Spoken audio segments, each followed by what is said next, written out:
Nak, gawa dyan. Wow. Oh. Hindi pa natapos.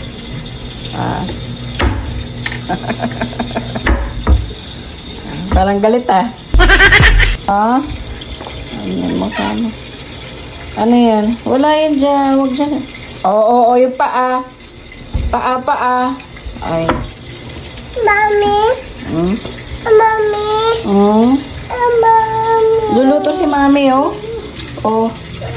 Oh. Oh. Hmm? Mami. Hmm? Mami. Oh. Mami. Hmm. Luto, mami.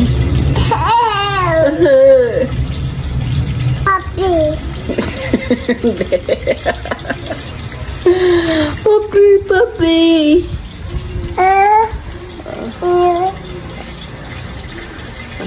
Hi friends! Welcome back to my mini vlog. So for today's video, i-share ko nga sa inyo yung natutunan ko din sa Facebook na magluto ng spicy butter garlic bangus. Actually, nung nakita ko nga ito, gusto ko na talaga siyang itry kinabukasan. Kaso nga lang, parang laging kailangan ko ng help, no? Kumbaga parang pag maglinis ako, maglaba ako, magmap ako, ganyan. Yung husband ko muna yung magluluto. Kumbaga parang natatama din talaga ako paminsan-minsan.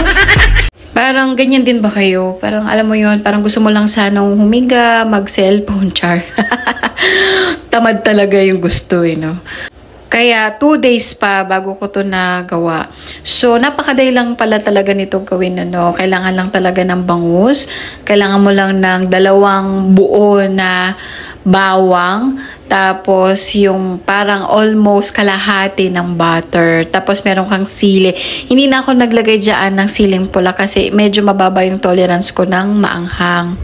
Kaya, siling green lang talaga yung ginamit ko dyan. So, madali lang siya. Ipito nyo lang muna yung inyong bangus. Pwede kayong gumamit dyan ng harina para hindi siya tumalsik. So, dahil wala akong harina, diretso ko na lang siyang pinirito. Tapos, hindi naman siya sobrang toasted, no? Yung tama lang na maprito mo siya. Tapos, ilagay mo na dyan yung butter. Igisa mo na dyan yung garlic. And then, lagyan nyo siya ng konting oyster sauce. Yung pinakamaliit na sachet ng oyster sauce ay sapat na yon. Tapos, ilagyan ko lang siya dyan ng konti or parang 2 kutsara ng ketchup. Del Monte ketchup pala dyan yung gamit ko kasi wala akong UFC banana ketchup. Tapos naglagay lang din ako ng 2 kutsarita na asukal, paminta. Tapos konting asin lang. Tapos kapag ka na mix mo na siya, pwede mo nang ilagay dyan yung bangus. Para sa akin, pwede itong lagyan ng sitaw. Kaso lang wala akong sitaw. So yun lamang po for today's video. Nag-enjoy talaga ako. Ang sarap nito. Bye-bye muna!